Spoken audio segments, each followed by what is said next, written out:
This story takes us to Alexandria, Ontario, to a quiet building in the middle of a busy street. Locals now call it Curse, but it wasn't always that way. It used to be a cozy cafe tucked to a weathered old house. Artists and poets gathered there. You might remember the name, the Old Art World Cafe. But before the lattes and live music, the house held something much, much darker. They say a little girl named Emily lived there in the 70s. She was just 6 when tragedy struck. One stormy night while her parents argued upstairs, Emily was downstairs taking a bath. No one noticed when the door jammed shut. No one heard her panic. The old drain clogged, the tub filled, and when they finally broke through the door, she was gone. Cold, still, drowned in silence. They buried her, but the house never felt the same. Fast forward to just a few years ago.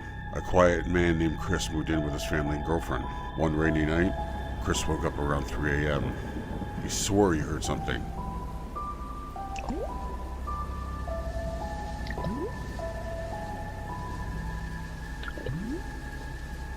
He sat up, looked around, even pushed on his girlfriend, but she didn't even stir. And then, he saw her.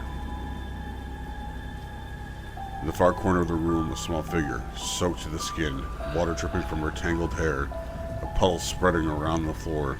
She didn't move, not at first. Then slowly she looked up. Her eyes were wide and glossy, like the bottom of a frozen lake.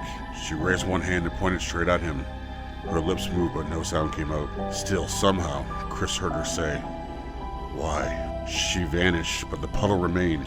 Even before Chris moved years later, Chris heard dripping, sometimes from the bathroom, sometimes from the ceiling, sometimes from the inside of his own walls. And in the mornings, the smell of damp would be heavy in the corner of that room. Is this real? You decide.